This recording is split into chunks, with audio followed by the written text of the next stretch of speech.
ममोदरी की पुत्री थी सीता, मगर रावण नहीं थे सीता के पिता। जानिए इस कहानी के माध्यम से रामायण का प्रमुख अध्याय तभी से शुरू होता है जब रावण ने सीता को हराया और इसके बाद राम रावण का युद्ध हुआ। अधिकतर ग्रंथों में यही वर्णन मिलता है कि रावण सीता से विवाह करना चाहता था और जब वह अपनी बहन शूर्पणखा के अपमान का बदला लेने के लिए सीता का अपहरण करके ले गया तब उसने सीता के सामने विवाह का प्रस्ताव रखा। लेकिन इसके अलावा कुछ जगहों पर सीता को रावण की पुत्री भी बताया गया है। आज भी इसकी अत्यंत सत्यता के बारे में विद्वान अध्ययन कर रहे हैं। कई विद्वानों का मानना है कि सीता और रावण पिता पुत्री थे। हालांकि रामायण के सबसे प्रारंभिक ग्रंथ वाल्मीकि रामायण में इसका कोई उल्लेख नहीं मिलता।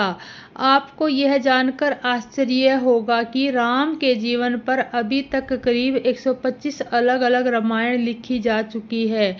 कई ग्रंथों और विद्वान प्रारंभिक मानते हैं कि कई मात्र काल्पनिक है। आपको बता दें कि अद्भुत रामायण 14वीं शताब्दी में लिखी मानी जाती है। यह मूलन कथानक न होकर दो प्रमुख ऋषियों वाल्मीकि और भारद्वाज ऋषि के बीच का वार्तालाप है। इस रामायण में सीता का जन्म ममोदरी के गर्भ से हुआ है, इसका उल्लेख मिलता है। इस रामायण के अनुसार एक बार दंडकार्य गृहस्थमंद नामक ब्राह्मण लक्ष्मी को अपनी पुत्री के रूप में पाने के लिए हर दिन एक कलश में कुश के अंग्र भाग से मनोचारण के साथ दूध की बूंदें डालता था।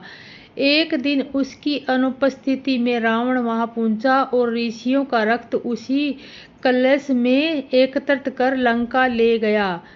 कलश को उसने ममोदरी के शरण में दे दिया और यह कह दिया कि यह तीक्ष्ण विष है, सावधानी से रखें। इसके बाद रावण विहार करने सदार्थी पर्वत पर चला गया। रावण की उपेक्षा से दुखी होकर ममोदरी ने आत्महत्या के लिए जहर समझकर उस घड़े का रक्त पी लिया। इसके अनजाने में ही ममोदरी गर्भवती हो गई। उसने सोचा मेरे पति मेरे पास नहीं है, ऐसे में जब उन्हें इस बात का पता चलेगा तो वह क्या सोचेंगे कि इस बीच मेरा किसी और पुरुष के साथ संघर्ष हो गया है। ऐसा विचार करते हुए ममोदरी तीर्थ यात्रा के बहाने कुरुक्षेत्र आ गई। वहां उसने गर्भ को निकालकर भूमि में दफना दिया। इसके बाद उसने सरस्वती नदी में स्नान किया और लंका वापस लौट आई। धरती में गड़ा हुआ यही भ्रूण परिवक्त होकर सीता के रूप में प्रकट हुआ, जो हल चलाते समय मिथिला के राजा जनक को प्राप्त हुआ। अद्भुत रामायण में वर्णित इसी कथा के आधार पर माना जाता है कि सीता ममोदरी की पुत्री थी, लेकिन रावण को इस बारे में कोई जानकारी नहीं है। श्री राम और जानकी जी श्रेष्ठ आसन पर बैठे। उन्हें देखकर दशरथ जी मन में बहुत आनंदित हुए। अपने सुकृत रूपी कल्प वृक्ष के नए फल आए देखकर उनका शरीर बार बार पुलकित हो रहा है। 14 भुवनों में उत्साह भर गया। सब ने कहा कि श्री रामचंद्र जी का विवाह हो गया। जीव एक है और यह मंगल महान है। फिर भला यह वर्णन करके किस प्रकार का समाप्त किया जा सकता है। तब वरिष्ठ जी की आज्ञा पाकर जनक जी के विवाह का समाज सजाकर मांडवी जी, सुतकृति और उर्मिला जी इन तीनों राजकुमारियों को बुला लिया गया। कुशध्वज की बड़ी संख्या मांडवी जी को, जो गुणशील सुख और शोभा की रूप थी। राजा जनक ने प्रेम पूर्वक सब रीतियां करके भरत जी को ब्याह दिया। जानकी जी की छोटी बहन उर्मिला जी को सब सुंदरियों में शिरोमणि जानकर उस कन्या को सब प्रकार के सम्मान करके लक्ष्मण जी को ब्याह दिया, और जिसका नाम सुरकृति, और जो सुंदर आंखों वाली, सुंदर मुख वाली, सब गुणों की खान और रूप तथा शील में उजागर, उनको राजा ने शत्रुघ्न को ब्याह दिया। दूल्हे और दुल्हने परंपरा अपने अपने अनुरूप जोड़ों को देखकर सकुचाते हुए मन में हर्षित हो रही है। सब लोग प्रसन्न होकर उसकी सुंदरता की सराहना करते हुए देवगण फूल बरसा रहे हैं। सभी सुंदरी दुल्हनें सुंदर दूल्हों के साथ एक ही मंडप में ऐसी शोभा पा रही है मानो जीव के हृदय में चारों अवस्थाएं जागृत, संपन्न, सुस्मृति और तृतीय अपने चारों स्वामियों विश्व, सचद, प्राण और ब्रह्मा सहित विराजमान हो। सभी पुत्रों को बहुओं सहित देखकर अवध नरेश दशरथ जी ऐसे आनंदित है जैसे मानो वे राजाओं के शिरोमणि क्रियाओं यज्ञ के द्वारा श्रद्धा किया गया योग क्रिया और ज्ञान क्रिया सहित चारों फल धर्म, अर्थ, काम और मोक्ष पा गए हों। श्री रामचंद्र जी के विवाह की जैसी विधि वर्णन हो गई, उसी रात के सभी राजकुमारों विवाहों में दहेज गए। दहेज की अधिकता कुछ नहीं कही जाती। सारा मंडप सोने और मणियों से भर गया। बहुत से कंबल, वस्त्र और भांति भांति के विचित्र रेशमी कपड़े और थोड़ी कीमत के तथा हाथी, घोड़े और रथ, दास दासियां और गहनों में सजी हुई काम धेतु सखियां गाएं आदि अनेक वस्तुएं हैं जिनकी गिनती कैसे की जाए, उनका वर्णन नहीं किया जा सकता। जिन्होंने देखा है कि वही जानते हैं। उन्हें देखकर लोकपाल भी सिरहा गए हैं। अवध राजा दशरथ जी ने सुख मानकर प्रसन्न चित्त से सबको ग्रहण किया। उन्होंने वह दहेज का सामान याचकों को जो जिसे अच्छा लगा दे दिया। जो बच गया वह जनवासी में चला गया। तब जनक जी हाथ जोड़कर सारी बारात का सम्मान करते हुए कोमल वाणी से बोले, आदर नान विनय और बड़ाई के द्वारा सारी बारात का सम्मान कर राजा जनक ने महान आनंद के साथ प्रेम पूर्वक लड़ाकर मुनियों के समूह की पूजा एवं वंदना की। सिर झुकाकर देवताओं को मनाकर हाथ जोड़कर सबसे कहने लगे कि देवता और साधु तो भाव ही चाहते हैं, क्या एक अंजलि जल देने से कहीं समुद्र संतुष्ट हो सकता है। फिर जनक की भाई सहित हाथ जोड़कर एक कौशलाधीश दशरथ जी ने स्नेहशील और सुंदर प्रेम में स्नान कर मनोहर वचन बोले कि राजन, आपके साथ संबंध हो जाने से अब हम प्रकार के बड़े हो गए हैं। इस राजपाट सहित हम दोनों को आप बिना दाम के लिए ही कुछ सेवक ही समझिएगा। इन लड़कियों की टहली मान कर नई नई दया करके पालन कीजिएगा। मैंने बड़ी ठिठाई की है कि आपको यहाँ बुला भेजा, अपराध क्षमा कीजिएगा। फिर सूर्य कुल के भूषण दशरथ जी ने संबंधी जनक जी को संपूर्ण सम्मान का विधि कर दिया। उनकी परंपरा की विनय कहीं नहीं जाती। दोनों के हृदय प्रेम से परिपूर्ण है। देवतागण फूल बरसा रहे हैं। राजा जनवासे को चले। नगाड़े की ध्वनि, जय ध्वनि और वेद की ध्वनि हो रही है। आकाश और नगर दोनों में खूब कौतूहल हो रहा है। तब मुनीश्वर की आज्ञा पाकर सुंदरी सखियां मंगल गान कर रही है। दूल्हों के सहित दूल्हों को लिवाकर कोहबर को चली। सीता जी को बार बार राम जी को देखती है और सुकुचा जाती है और उसका मन नहीं सचुकता था। प्रेम के प्यासे उनके नेत्र सुंदर मछलियों की छवि को हर रहे हैं। श्री रामचंद्र जी का सांवला शरीर स्वभाव से ही सुंदर है। उसकी शोभा करोड़ों कामदेवों को लजाने वाली है। महादेव के युक्त चरण कमल बड़े सुहावने लगते हैं, जिन पर मुनियों के रूप मन रूपी भौर सदा छाए रहते हैं। पवित्र और मनोहर पीली धोती प्रातः काल के सूर्य और बिजली की ज्योति को हर लेती है। कमर में सुंदर किकणी और कट्टी रूत है। विशाल भुजाओं में सुंदर आभूषण सुशोभित है। पीला जनेऊ महान शोभा दे रहा है। हाथ में अंगूठी चित्त को चुरा लेती है। ब्याह के सब साज सजे हुए हैं, वह शोभा पा रहे हैं। चौड़ी छाती, हृदय पहनने के सुंदर आभूषण सुशोभित है।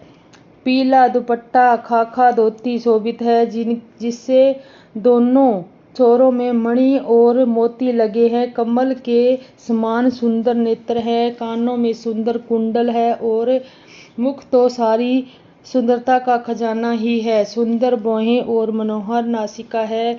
ललाट पर तिलक तो सुंदरता का ही घर ही है, जिसमें मंगल में मोती और मणि गुथे हुए हैं। ऐसा मनोहर मोर माथे पर सो रहा है। सुंदर मोर में बहुमूल्य मणियां गुथी हुई है, सभी अंग चित्त को चुरा लेते हैं। सब नगर की स्त्रियां और देव सुंदरियां दूल्हे को देखकर तिनका तोड़ रही हैं और मणि वस्त्र का तथा आभूषण निछावर कर आरती उतार रही है और मंगल गान कर रही है। देवता फूल बरसा रहे हैं और सूत मागध तथा भाट युष्का सुना रहे हैं। सुहागिन स्त्रियां सुख पाकर कुंवर और कुमारियों को कोहबर में लाई और अत्यंत प्रेम से मंगल गीत गा गा कर लौकिक रीति करने लगी। पार्वती जी ने श्री रामचंद्र जी की लह को सिखाती है और सरस्वती जी सीता को सिखाती है कि रनिवास हास विलास के मंगल में मगन है। सभी जन्म का परम फल प्राप्त कर रही है।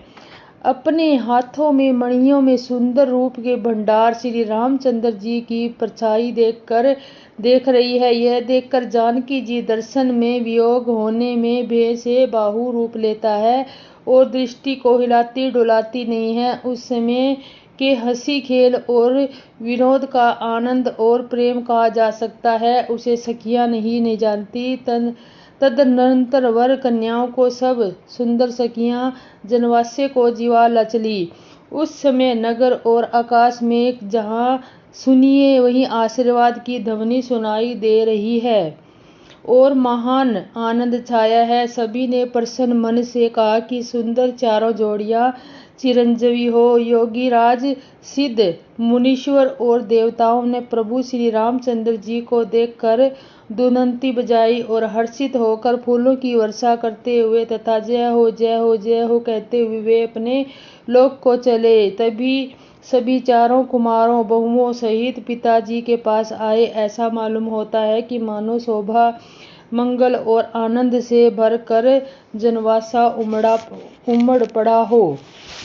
फिर बहुत प्रकार के रसोई बनी। जनक ने बरातियों को बुलाकर भेजा। राजा दशरथ जी ने पुत्रों सहित गमन किया। अनुपम वस्त्रों के पावड़े पड़ते जाते हैं। आदर के साथ सभी के चरण धोए और सभी को यथा योग्य पीढ़ी को बिठाया। तब जनक जी ने अवधपति दशरथ जी के चरण धोए। उनका शील और स्नेह वर्णन नहीं किया जा सकता। फिर श्री रामचंद्र जी के चरण कमलों को धोया जो श्री शिव जी के हृदय कमल में छिपे रहते हैं। तीनों भाइयों को श्री रामचंद्र जी के ही समान जानकर जनक जी ने उनके भी चरण अपने हाथों से धोए। राजा जनक ने सभी को उचित आसन दिए और सभी प्रश्नों को बुला लिया और आदर के साथ पतले पड़ने लगी और मणियों के पत्तों से सोने की लगाकर बनाई गई थी। चतुर और विनीत रसोइये सुंदर स्वादिष्ट और मंत्री पवित्र दाल भात और गाय का घी क्षण भर में सबके सामने परस गए। सब लोग पंचकोर करके भोजन करने लगे। गाली का गाना सुनकर वे अत्यंत प्रसन्न मगन हो गए। अनेक तरह के अमृत के समान पकवान परस गए जिनका बखान नहीं हो सकता। चतुर रसोइये अनेक प्रकार के व्यंजन परोसने लगे। उनका नाम कौन जानता है। 4 प्रकार के भोजन की विधि कही गई है। उनमें से एक एक विधि के इतने पदार्थ बने हैं कि उनका वर्णन नहीं किया जा सकता। 6 रसों के बहुत तरह के सुंदर स्वादिष्ट व्यंजन हैं। एक एक रस के अनगिनत प्रकार के बने हैं। भोजन करते समय पुरुष और स्त्रियों के नाम ले लेकर स्त्रियां मधुर ध्वनि में गाली दे रही है, गाली गा रही है। समय की सुहानी गाली सुशोभित हो रही है। उसे सुनकर समाज सहित राजा दशरथ जी हंस रहे हैं और इसी रीत में सभी लोगों ने भोजन किया और तभी सभी को आदर सहित आचमन हाथ मुंह धोने के लिए जल कराया गया। फिर पान देकर जनक जी ने समाज सहित दशरथ जी का पूजन किया। सभी राजाओं के सिर मोर चक्रवर्ती जी श्री दशरथ जी प्रसन्न होकर जनवासे को चले। जनकपुर में नित्य नए मंगल हो रहे हैं। दिन और रात फल पल के समान बीत जाते हैं। बड़े सवेरे राजाओं के मुकुट मणि दशरथ जी के आगे याचक उनके गुण समूह गा कर करने लगे। चारों राजकुमारों को सुंदर वधुओं सहित देखकर उनके मन में जितना आनंद है वह किसी प्रकार का कहा जा सकता है। वे प्रातः क्रिया करके गुरु वशिष्ठ जी के पास गए। उन्होंने मन में महान आनंद और प्यार भरा है। राजा प्रणाम और पूजन करके फिर हाथ जोड़कर मानो अमृत में डुबोई हुई वाणी बोले, हे मुनिराज सुनिए, आपकी कृपा से आज मैं पूर्ण काम हो गया। हे स्वामिनी, अब सब ब्राह्मणों को बुलाकर उन्होंने सब तरह से सजी हुई गायें दीजिए। यह सुनकर गुरु जी ने राजा की बड़ाई करके फूल मुनिगणों को बुलवा भेजा।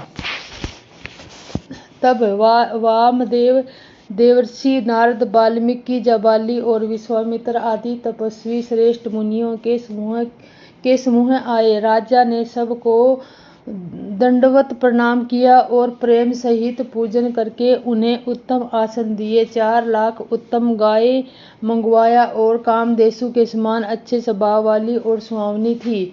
उन सब को सब प्रकार से सजा कर राजा ने प्रसन्न होकर भूद्रेव ब्राह्मण को दिया। राजा बहुत तरह से विनती कर रहे हैं कि जगत में मैंने आज ही जीने का लाभ पाया है।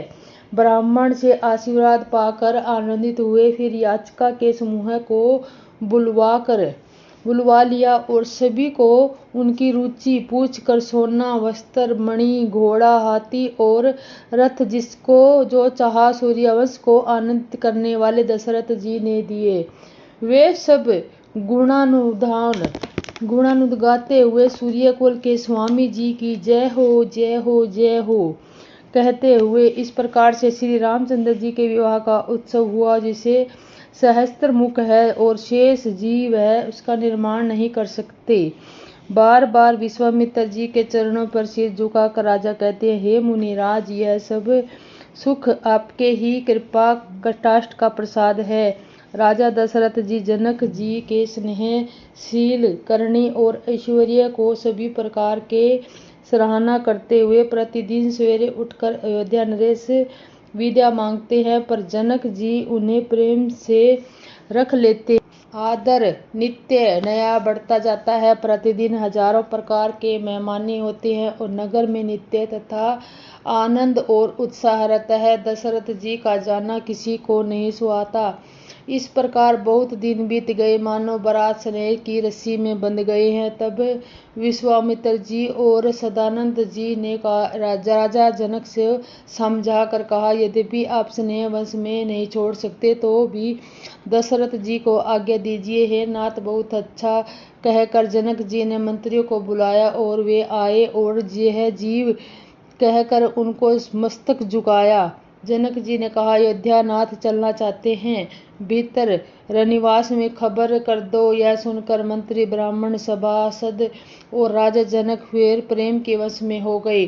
जनकपुर वासियों ने सुना कि बारात जाएगी, तब से व्याकुल होकर एक दूसरे से बात पूछने लगे। जाना सत्य है, यह सुनकर सब ऐसे उदास हो गए मानो संध्या के समय कमल कोचा गए हो। आते समय जहाँ बाराती ठहरे थे वहाँ बहुत प्रकार का सीधा भेजा गया। अनेक प्रकार के मेवे, पकवान और भोजन की समृद्धि को बखानी नहीं की जा सकती। अनगिनत बनलों और कहारों पर भर भर कर लाद कर भेजी गई।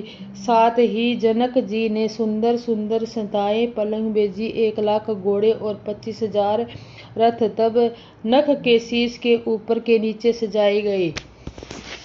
10,000 सजे हुए मतवाले हाथी, जिसे देखकर दिशाओं के हाथी भी लजा जाते हैं। गाड़ियों में भर भर कर सोना, अस्त्र, वस्त्र, रत्न और भैंस, गायें तथा अनेक प्रकार की चीजें दी। इस प्रकार जनक जी ने फिर से अपरिमित दहेज दिया और कहा नहीं जा सकता कि और जिसे देखकर लोकपालों में लोगों की संबंधा भी थोड़ी जान पड़ती है। इस प्रकार सब सामान सजाकर राजा जनक के अयोध्यापुरी भेज दिया। बारात चलेगी और यह सुनते ही सब रानियां ऐसे व्याकुल हो गई जैसे थोड़े जल में मछलियां छटपटा रही हो। वे बार बार सीता जी को गोद कर लेती है और आशीर्वाद देकर सिखावत देती है, तुम सदा अपने पति की प्यारी ही हो, तुम्हारा सुहाग अचल हो, हमारी यही आशीष है। सास ससुर और गुरु की सेवा करना, पति का रुख देखकर उसकी आज्ञा का पालन करना, सियानी सखियां अत्यंत स्नेह के वंश में कोमल वाणी से स्त्रियों के धर्म सिखलाती है। आदर के साथ सभी पुत्रियों को समझाकर रानियों ने बार बार उन्हें हृदय से लगाया। माताएं फिर मिलती और कहती है कि हे ब्रह्मा जी ने स्त्री जाति को क्यों रचा। उसी समय सूर्यवंश के पताका स्वरूप श्री रामचंद्र जी ने अपने भाइयों सहित प्रसन्न होकर विदा कराने के लिए जनक जी के महल को चले। स्वभाव से ही चारों सुंदर भाइयों को देखकर नगर के स्त्री पुरुष घोड़े कोई कहता है आज ये जाना चाहते हैं, विदाई के विदाई का सब सामान तैयार कर लिया है। सभी स्त्री पुरुष और सखियों सहित सारा निवास प्रेम के विशेष वंश को हो रहा है। ऐसा लगता है जानो जनकपुर में करुणा और विरह ने डेरा डाल लिया है। जानकी जी ने जिन तोता और मैना को पाल पोस कर बड़ा किया था और सोने के पिंजरों में रखकर पढ़ाया था, वे व्याकुल होकर कह रहे हैं वे दही कहाँ हैं। उनके ऐसे वचनों को सुनकर धीरज किसको नहीं त्याग देगा। जब पक्षी और पशु तक इस तरह विकल्प हो रहे हैं तो मनुष्यों की दशा कैसी कही जा सकती है। तब भाई सहित जनक जी वहां आए। प्रेम से उमड़कर उनके नेत्रों में जल भर आता है। वे परम वैराग्य कहलाते हैं, पर सीता जी को देखकर उनका भी धीरज धार हो गया। राजा ने जनक जी को हृदय से लगा लिया। ज्ञान की महान मर्यादा मिट गई। सब बुद्धिमान मंत्री उन्हें समझाते हैं। तब राजा ने निषाद करने का समय न जानकर विचार किया। बारंबार पुत्रियों को हृदय से लगाकर सुंदर सजी हुई पालकियां मंगवाई। सारा परिवार प्रेम की विवश है। राजा ने सुंदर मुहूर्त जानकर सिद्धि सहित गणेश जी का स्मरण करके कन्याओं को पालकियों में चढ़ाया। राजा ने पुत्रियों को बहुत प्रकार से समझाया कि उन्हें स्त्रियों का धर्म और कुल की प्रीति सिखाई। बहुत सी दास दिए। सीता जी के प्रेम और विश्वास पात्र के स्नेह थे। सीता जी के चलते समय जनकपुर वासी रामचंद्र जी के प्रेम के बिना ज्ञान शोभा नहीं देता। जैसे कर्णधार के बिना जहाज। वरिष्ठ जी ने विदेह राज जनक जी को बहुत प्रकार से समझाया। तदबदल सब लोगों ने श्री राम जी के घाट पर स्नान किया। स्त्री पुरुष सब शौक से पूर्ण थे। एक दिन बिना ही जल के बीत गया। भोजन की बात तो दूर रही, किसी ने जल तक नहीं पिया। पशु पक्षी और हिरणों तक कुछ आहार नहीं किया। तब प्रियजनों एवं कुटुंबियों को हर्षित होकर फूल बरसा रहे मुनि राज जनक जी और रघुनाथ रामचंद्र जी तथा दोनों और के समाज ने एक दूसरे के सवेरे स्नान किया और सब बढ़ के वृक्ष के नीचे जा बैठे। सबके मन में उदास और शरीर बड़े घोड़े आती जो दशरथ की नगरी अयोध्या में रहने वाले और मिथिलापति जनक जी के नगर जनकपुर में रहने वाले ब्राह्मण थे। वह सूर्यवंश के गुरु वरिष्ठ जी तथा जनक जी के पुरोहित सतावंत जी, जिन्होंने शास्त्रिक अभूते का मार्ग तथा मार्ग डाला था। वे सब धर्म नीति वैराग्य तथा विवेक युग अनेक उपदेश देने लगे। विश्वामित्र की धारा पुरानी कथाएं इतिहास में कहकर सारी छोड़कर मानो स्नेह रूपी सुंदर वाणी से समझाया। तब श्री रघुनाथ जी ने विश्वामित्र से कहा कि हे नाथ, कल सब लोग बिना जल पिए ही रह गए, सब कुछ आहार करना चाहिए। विश्वामित्र जी ने कहा कि रघुनाथ जी उचित ही कह रहे हैं, 2.5 पहर दिन आज भी बीत गया है। विश्वामित्र जी का रुख देख तिरहुजी जानक जी ने कहा, यहाँ अन्न खाना उचित नहीं है। राजा का सुंदर कथन सबके मन को अच्छा लगा। सब आज्ञा पाकर नहाने चले। उसी समय अनेक प्रकार के बहुत से फल फूल पत्ते मूल आदि बरगियों और बोझों भर के वनवासी किरात को ले आए। श्री रामचंद्र जी की कृपा से सब पर्वत मनचाही वस्तु देने वाले हो गए। वे देखते मात्र से ही दुखों का व्यर्था कर लेते हैं। वहाँ तालाब नदियाँ वन पृथ्वी के सभी लोगों ने सब आनंद और प्रेम उमड़ आया। और श्री रामचंद्र जी के आगमन में सहित वाणी नहीं बेल और वृक्ष सभी फल और फूलों से युक्त हो गए। पशु पक्षी और भौरे अनुकूल बोलने लगे। उस समय वन में बहुत उत्साह आनंद तथा किसी को सुख देने वाली शीतल मंद सुगंध हवा चल रही थी। वन की मनोहरता वर्णन नहीं की जा सकती। जैसे पृथ्वी जनक जी की बेवनाई पर है, तब जनकपुर वासी सब लोग नहा नहाकर श्री रामचंद्र जी जनक जी और मुनि जी की आज्ञा पाकर सुंदर वृक्षों को देख देख कर प्रेम में भर कर जहाँ तहाँ उतरने लगे। पवित्र सुंदर और अमृत के समान स्वादिष्ट अनेक प्रकार के हे रघुनाथ जी सुनिए मेरे सौभाग्य और आपके श्री रामचंद्र जी की गुरु वरिष्ठ जी ने ये सब पास भोजे भर भर कर आनंद पूर्ण भेजे। एक ही बल पर तब वे पितर देवता अतिथि और गुरु की आज्ञा करके फलहार करने लगे। इस प्रकार 4 दिन बीत गए। श्री रामचंद्र जी को देखकर सभी नर नारी सुखी हैं। दोनों समाजों के वन में ऐसी इच्छा है श्रेष्ठ वचनों को श्री रामचंद्र जी के बिना लौटना अच्छा नहीं। श्री राम सीता के साथ वनवास में रहना करोड़ों देवों को उन्होंने सुंदर विनती करके पिता दशरथ श्री लक्ष्मण जी और श्री रामचंद्र जी और जानकी को छोड़कर जिसको घर अच्छा लगे विधाता उसके विरुद्ध है।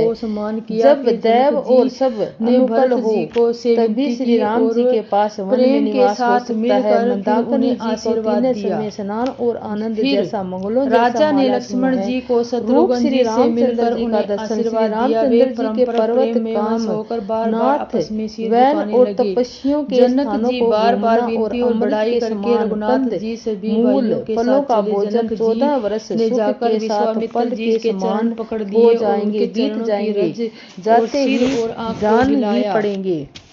आंखों में लगाया। सब लोग कह रहे हैं कि हम इस सुंदर दर्शन से के योग्य नहीं है। मेरे मन में तो ऐसा हमारे ऐसे बाग कहाँ। जैसे दोनों समाजों का ही रामचंद्र जी के चरणों में सहज स्वभाव से प्रेम हो।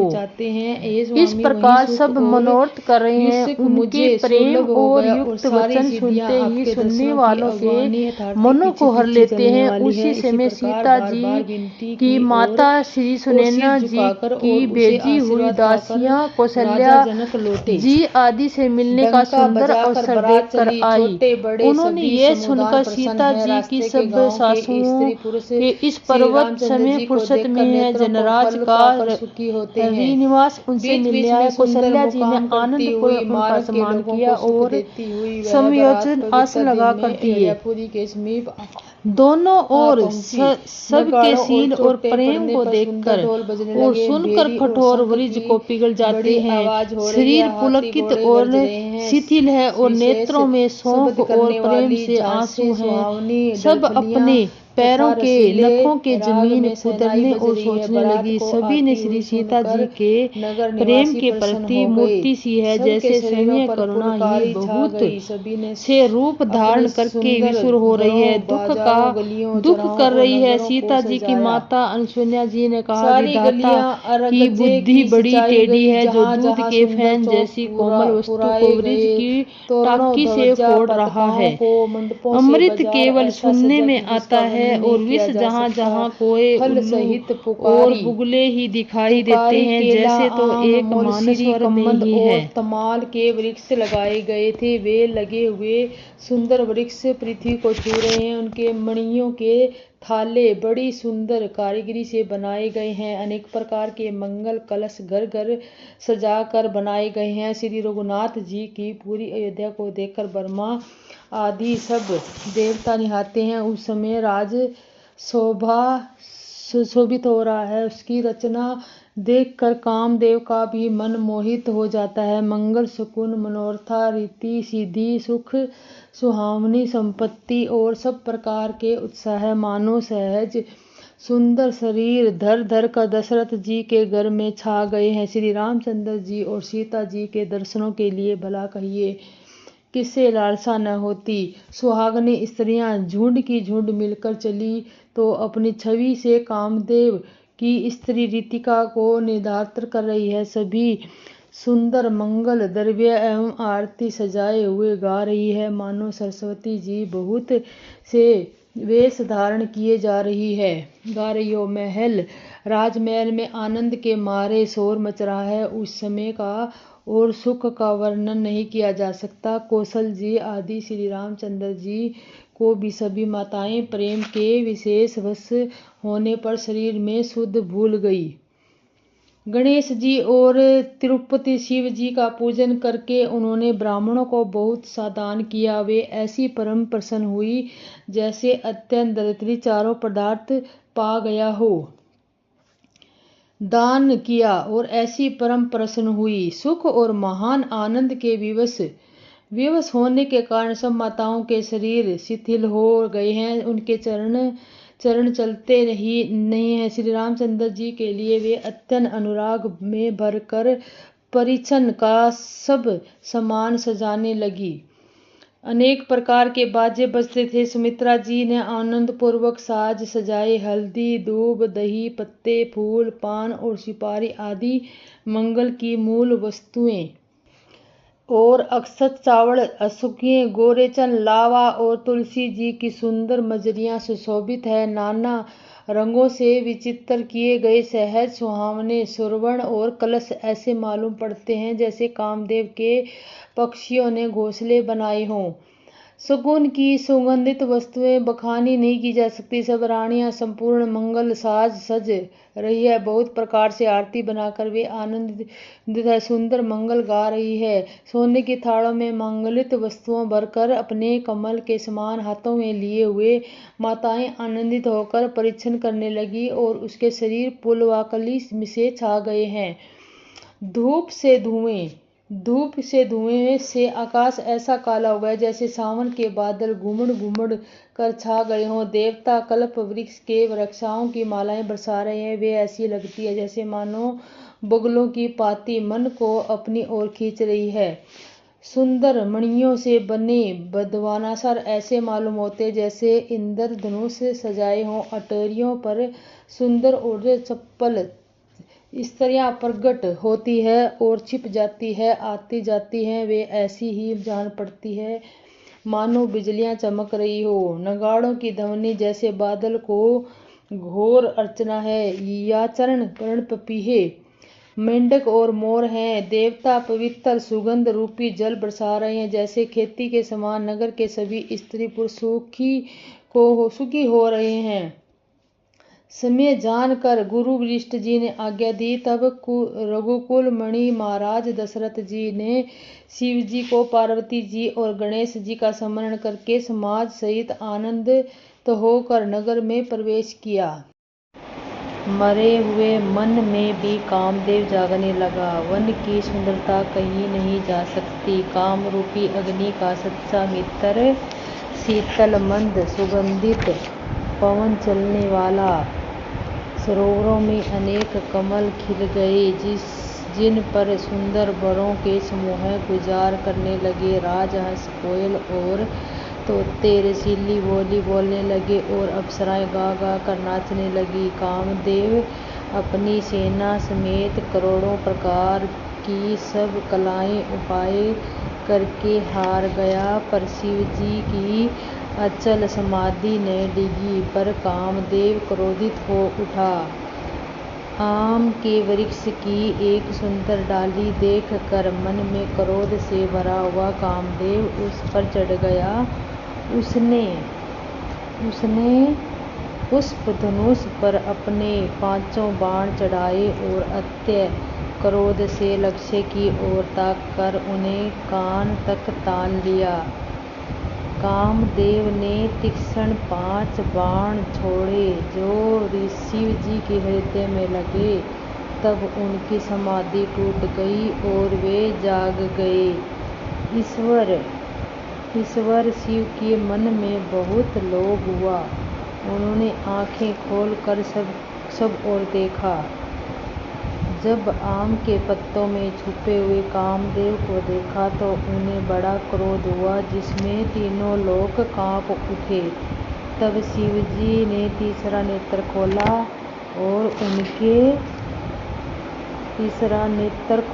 और उनके देखते ही कामदेव जल की भस्म हो गया। जगत में बड़ा हाहाकार मच गया। देवता डर गए, दैत्य सुखी हुए, भोगी लोग काम सुख को याद करके चिंता करने लगे और साधक योगी निकष्ट हो गए। हे कामदेव, मंद को चूर करने वाले कृपा के सागर, आप ऐसा कुछ कीजिए जिसमें सब लोग इस महत्व को आंख भर कर देख सकें। हे कृपा के सागर, कामदेव को भस्म करके आपने रति को वरदान दिया है, सो बहुत ही अच्छा किया है। हे नाथ, श्रेष्ठ स्वामियों का यह सहज स्वभाव ही है कि वे पहले दंड देकर फिर कृपा किया करते हैं। पार्वती ने अपार तप किया है, अब उन्हें अंगीकार कीजिए। ब्रह्मा जी ने प्रार्थना सुनकर और प्रभु श्री रामचंद्र जी के वचनों को याद करके शिव जी से प्रसन्नता पूर्वक कहा, ऐसा ही हो। तब देवताओं ने नगाड़े बजाए और फूलों की वर्षा करके जय हो, देवताओं के स्वामी जय की जय हो, ऐसा कहने लगे। उचित अवसर जानकर सप्तपति आए और ब्रह्मा जी ने तुरंत ही उन्हें हिमालय के घर भेज दिया। वे पहले वहां गए जहां पार्वती जी थी और उससे छल कर भरे मीठे वचन बोले। नारद जी के उपदेश से तुमने उस समय हमारी बात नहीं सुनी, अब तो तुम्हारा प्रण झूठा हो गया, क्योंकि महादेव जी ने काम को भस्म कर डाला। यह सुनकर पार्वती जी मुस्कुरा कर बोली, हे विज्ञानी मुनिवरों, आपने तो उचित ही कहा है। आपकी समझ में शिव जी के कामदेव को अब जलाया है, अब तक वे विकार युक्त कामी ही रहे। ब्रह्मा जी ने लगन पढ़कर सबको सुनाया। उसे सुनकर सब मुनि और देवताओं ने सारा समाज हर्षित हो गया। आकाश से फूलों की वर्षा होने लगी, बाजे बजने लगे और दसों दिशाओं में मंगल कलश सजा दिए। सभी देवता अपने अपने भांति के वाहन और विमान सजाने लगे। कल्याणप्रद मंगल सगुन होने लगे और अप्सराएं गाने लगी। शिवजी के गण शिव जी का श्रृंगार करने लगे। जटाओं का मुकुट बनाकर उस पर सांपों का मोर सजाया गया। शिवजी ने सांपों के ही कुंडल को कणक पहने, शरीर पर विपदी रमाई और वस्त्र की जगह बागंबर लपेट लिया। शिवजी के सुंदर मस्तक पर चंद्रमा, शिव पर गंगा जी की 3 नेत्र, सांपों के जनेऊ, गले में विष और छाती पर नर मुंडों की माला थी। इस प्रकार उनका भेष अशुभ होने पर भी वे कल्याण के धाम और कृपालु हैं। एक हाथ में त्रिशूल और दूसरे में डमरू सुशोभित है। शिव जी बैल पर चढ़कर चल रहे हैं, बाजे बज रहे हैं। शिव जी को देख कर देवगणाएं मुस्कुरा रही हैं और कहानी है कि इस बार वर के योग्य दुल्हन संसार में नहीं मिलेगी। विष्णु और ब्रह्मा आदि देवताओं के समूह अपने अपने वाहन सवारियों पर चढ़कर बारात में चले। देवताओं का समाज सब प्रकार से अनुपम परम सुंदर तथा पर दूल्हे के योग्य बारात न थी। भूत प्रेत नाचते और गाते हैं, वे सब बड़े मौजी हैं, देखने में बहुत ही बढ़ेंगे, ज्ञान पढ़ते हैं पर बड़ों की विचित्र ढंग से बोलते हैं। जैसा दूल्हा है वैसी ही बारात बन गई। मार्ग में चलते समय भांति भांति के कौतुक तमाशे होते जाते हैं। इधर हिमाचल में ऐसा विचित्र मंडप बनाया कि जिसका वर्णन नहीं हो सकता। जगत में जितने छोटे छोटे बड़े पर्वत हैं जिनका वर्णन करके पार नहीं मिलता, तथा जितने वन समुद्र नदियाँ और तालाब थे, हिमाचल ने सबको न्योता भेजा। वे सब अपने इच्छानुसार रूप धारण करने वाले, सुंदर शरीर धारण कर सुंदर स्त्रियों और समाजों के साथ हिमाचल के घर गए। सभी स्नेह सहित मंगल गीत गाते हैं। हिमाचल ने पहले से ही बहुत से घर सजवा रखे थे। यथा योग्य उन स्थानों पर सब लोग उतर गए।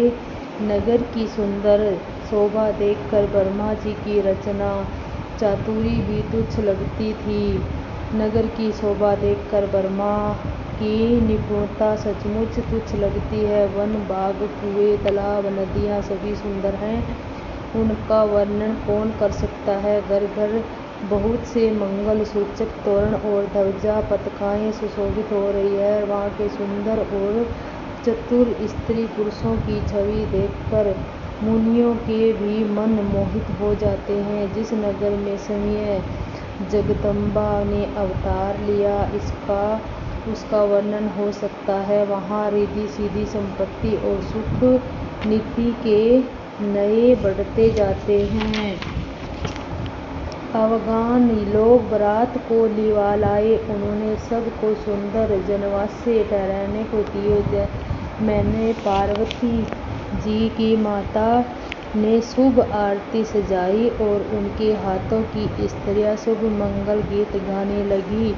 सुंदर हाथों में सोने का थाल सुशोभित। इस प्रकार मैना हर्ष के साथ शिव जी का प्रदर्शन करने चली। जब महादेव जी को भयानक वेश में देखा तो स्त्रियों के मन में बड़ा भारी भय उत्पन्न हो गया। बहुत ही डर के मारे भागकर वे घर में घुस गए और शिवजी जहाँ जनवासा था वहाँ चले गए। मैना के हृदय में बड़ा दुख हुआ। उन्होंने पार्वती जी को अपने पास बुला लिया और अत्यंत स्नेह में गोद में बिठाकर अपने नील कमल के समान क्षेत्रों में आंसू भर गया। जिस विधाता ने तुमको ऐसा सुंदर रूप दिया, उस मूर्ख ने तुम्हारे दूल्हे को बावला कैसे बनाया।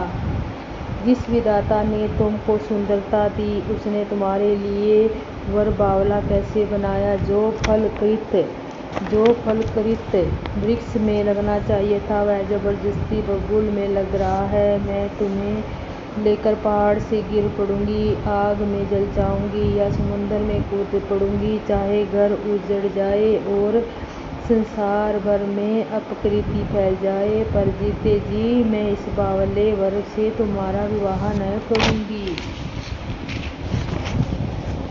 और हिमाचल की स्त्री मैना को दुखी देखकर सारी स्त्रियां व्याकुल हो गई और मैना अपनी कन्या से स्नेह के बाद याद करके विलाप करती रोती और कहती थी, मैंने नारद का क्या बिगाड़ा था, जिन्होंने मेरा बसता हुआ घर उजाड़ दिया। और उन्होंने पार्वती को ऐसा उपदेश दिया जिससे उसने बावले वर के लिए तप किया। सचमुच उनको न किसी का मोह है, न माया, और न उनको धन है, न घर है और न ही स्त्री है। वे तो सब उदासीन हैं, इसी से वे दूसरे का घर उजाड़ने वाले हैं। उन्हें न तो किसी की लाज है न डर है। भला बांझ स्त्री प्रसव की पीड़ा को क्या जाने। माता को विकल्प देखकर पार्वती जी के विवेक युक्त कोमल वाणी बोली, हे माता, जो विधाता रच देते हैं वह टलता नहीं, ऐसा विचार कर तुम सोच मत करो। जो मेरे भाग्य में बावला ही पति लिखा है तो किसी को क्या दोष लगाए। हे माता, क्या विधाता के अंक तुम से मिट सकते हैं? वृथा कलंक का टीका मत लो। हे माता, कलंक मत लो, रोना छोड़ो। यह अवसर विषाद करने का नहीं है। मेरे भाग्य में जो दुख सुख लिखा है उसे मैं जहाँ जाऊंगी वहीं पाऊंगी। पार्वती जी के ऐसे विनय, मेरे कोमल वचन सुनकर सारी स्त्रियां सोचने लगी कि भांति भांति के विधाता को दोष देकर आंखों में आंसू बहाने लगी। इस समाचार को सुनते ही हिमाचल उसी समय नारद जी और सतप्रियों को साथ लेकर अपने घर गए। तब नारद जी ने पूर्व जन्म की कथा सुनाकर सबको समझाया और कहा कि हे मैना, तुम मेरी सच्ची बात सुनो। तुम्हारी यह लड़की साक्षात जगजननी भवानी है। यह अंजमा, आनंदी और अविनाशिनी शक्ति है। सदा शिव जी के अर्धांगन में रहती है। यह जगत की उत्पत्ति, पालन और संहार करने वाली है और अपनी इच्छा से ही लीला शरीर धारण करती है। पहले यह दक्ष के घर जाकर जन्मी थी, तब इनका सती नाम था। बहुत सुंदर शरीर पाया था। वहाँ भी सती शंकर जी से ब्याही गई थी। यह कथा सारे जग में प्रसिद्ध है। एक बार इन्होंने शिव जी के साथ आते हुए राह में रघुकुल रूपी कमल के सूर्य श्री रामचंद्र जी को देखा। तब इन्हें मोह हो गया और उन्होंने शिव जी का कहना न मानकर भरमवश सीता जी का वेश धारण कर लिया। सती जी ने सीता जी का वेश धारण किया।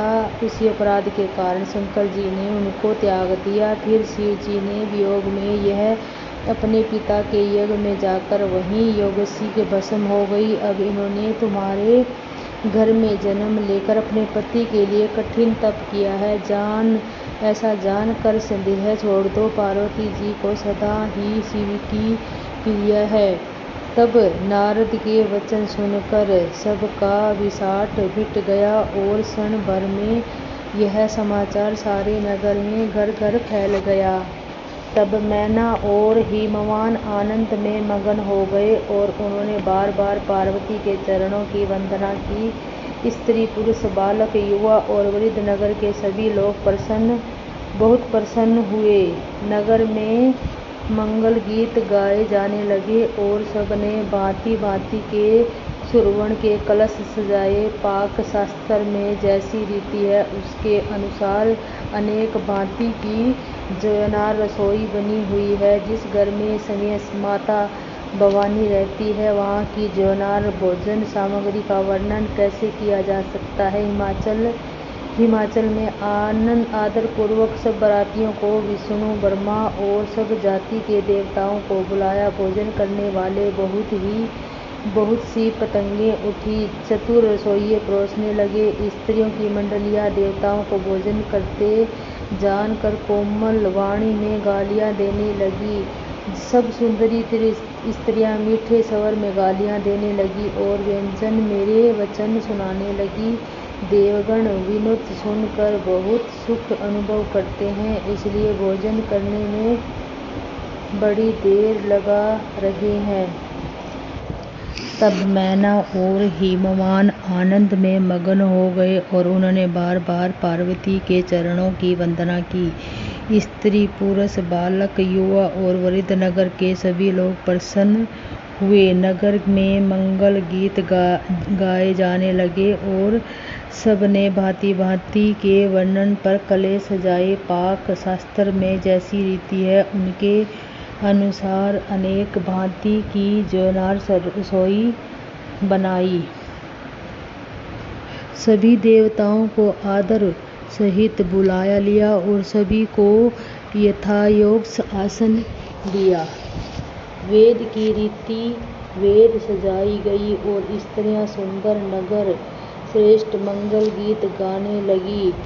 वेदिका पर एक अत्यंत सुंदर दिव्य सिंहासन था जिसका वर्णन नहीं किया जा सकता क्योंकि वह स्वयं ब्रह्मा जी का बनाया हुआ था। ब्राह्मणों को सिर झुकाकर और हृदय में अपनी स्वामी की श्री रघुनाथ जी का स्मरण करके शिव जी इस सिंहासन बैठ गए। फिर मुनीश्वरों ने पार्वती जी को बुलाया। सखियां श्रृंगार करके उन्हें ले आई। पार्वती जी के रूप को देखते ही सब देवता मोहित हो गए। संसार में ऐसा छवि कौन है जो उसकी सुंदरता का वर्णन कर सके। पार्वती जी को जगदम्बा और शिव जी ने पत्नी समझ कर देवताओं के मन ही मन प्रणाम किया। भवानी जी सुंदरता की सीमा है, करोड़ों मुखों से भी उनकी शोभा नहीं कही जा सकती। जन जगनी पार्वती जी की महान शोभा का वर्णन करोड़ों मूर्खों से भी करते नहीं बनता। वेद शेष जी और सरस्वती जी उसे कहते हुए जा जाते हैं, तब मंद बुद्धि तुलसी कैसी गिनती में है। सुंदरता और शोभा की खान माता भवानी मंडप के बीच में हो। जहाँ शिव जी थे वहाँ गई और वे संकोच के मारे पति शिव चरण कमलों में देखकर नहीं सकती, परंतु उसका मन रूपी घोड़ा भी वहाँ रसपान कर रहा था। मुनियों की आज्ञा से शिव जी और पार्वती जी ने गणेश जी का पूजन किया। मन में देवताओं को आनंद समझकर कोई इस बात को सुनकर शंका न करे। वेदों में विवाह की जैसी रीति कही गई है, महामुनियों ने वह सभी रीति करवाई। पर्वतराज हिमाचल के ने हाथ में कुश लेकर तथा कन्या का हाथ पकड़कर उन्हें भवानी शिव पत्नी जानकर शिव जी को संपन्न किया। जब महेश शिव जी ने पार्वती का पानीहरण किया, तब इंद्र के सब देवताओं हृदय में बड़े ही आकर्षित हुए। श्रेष्ठ मुनि वेद मंत्रों का उच्चारण करने लगे और देवगण शिव का जय जयकारा लगाने लगे। अनेक प्रकार के बाजे बजने लगे। आकाश में कई प्रकार की फूलों की वर्षा हुई। शिव पार्वती का विवाह हो गया। सारे ब्रह्मांड में आनंद भर गया। दासी दास रथ घोड़े हाथी गायें वस्त्र और मणि आदि अनेक प्रकार की चीजें, अन्न तथा सोने के बर्तन, गाड़ियां और लदवा कर दहेज में दिए, जिनका वर्णन नहीं हो सकता। बहुत प्रकार का दहेज देकर फिर हाथ जोड़कर हिमाचल ने कहा कि हे शंकर, आप पूर्ण काम है, मैं आपको क्या दे सकता हूँ। वे शिव जी के चरण कमल पकड़कर रह गए। तब कृपा के सागर शिव जी ने अपने ससुर का सभी प्रकार से समाधान किया। फिर प्रेम के करुणोन्ध हृदय मना जी के शिव जी के चरण पकड़कर कहा, हे नाथ, क्या उमा मुझे मेरे प्राणों से प्यारी है। आप इसे अपने घर की टहलनी बनाइएगा तथा सब अपराधों की क्षमा करते रहिएगा। सब प्रसन्न होकर मुझे ही यही वर दीजिए।